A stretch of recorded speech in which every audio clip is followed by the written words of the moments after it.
ল'ৰাটোৰ বয়স আছিল তেতিয়া ৮ বছৰ। এদিন মাউণ্ট এভাৰেষ্টৰ ফটো দেখুৱাই দেউতাকে ল'ৰাটোক সুধিছিল, এই চূড়াত উঠিব পাৰিবানে তুমি? ল'ৰাটোৱে সিদিনা কৈছিল, পাৰিম। বিদ্যালয় জীৱনৰ শেষত ল'ৰাজনে ব্ৰিটিছ আৰ্মীৰ এয়াৰ ডিভিজনত যোগ দিয়ে। মনৰ ভিতৰতে হিমালয়ৰ সৰ্বোচ্চ শৃংগত থিয় হৈ বিজয়ৰ চিৎকাৰ কৰি দিয়াৰ ইচ্ছা ল'ৰাজনৰ তেতিয়াও ক্ষান্ত হোৱা নাই। কিন্তু ইয়াৰ মাজতে এদিন দুৰ্ঘটনা ঘটিল। জাম্বিয়াত ফ্ৰী ফল পেৰাশ্বুটিং কৰাৰ সময়ত মাৰাত্মক আঘাত পাই ৰাজহাড় ৩ডাল কেশিৰোকা ভাঙি যায়। ডাক্তৰৰ মতে আজীৱন পংগু হৈ পৰিব সি, হুইল চেয়াৰত কটাব লাগিব বাকী জীৱন। তেনেদৰে আৰ্মীৰ চাকৰিটোও গুচি গ'ল। আগত থাকিল বাকী জীৱন পংগুত্বৰ অভিশাপ লৈ কটোৱাৰ প্ৰতীক্ষা। কিন্তু অদম্য ইচ্ছাশক্তিৰ এই ল'ৰাজনে এবছৰৰ ভিতৰত হুইল চেয়াৰৰ পৰা উঠি খোজ কাঢ়িবলৈ চেষ্টা কৰিলে। এদিন খোজ কাঢ়িব পৰা হ'ল, লাহে লাহে দৌৰিবলৈ আৰম্ভ কৰিলে।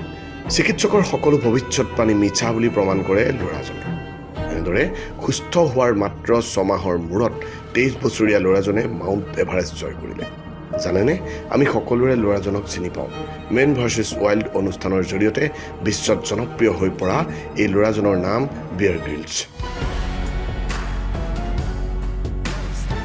তেওঁ দেখুৱাই দিছে অদম্য ইচ্ছাশক্তিয়েই যথেষ্ট জীৱনটো সলনি কৰাৰ বাবে, লগত স্পীড, কঠিন সংকল্প আৰু দৃঢ়তা।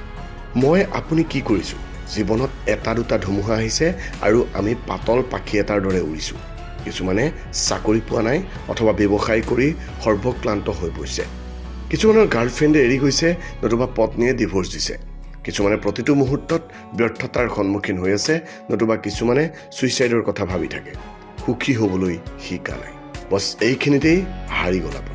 এজন মানুহে হুইল চেয়াৰৰ পৰা উঠি ৬ মাহৰ মূৰত মাউণ্ট এভাৰেষ্ট জয় কৰিছে, আৰু আপুনি বুদ্ধিমান ঠাণ্ডা মগজুৰে নিজৰ সমস্যাৰ সমাধান কৰি ৰৈ যাব খোজা জীৱনটোত এবাৰো গতি দিব নোৱাৰিলেনে? You can do it. আপুনিয়েই পাৰিব।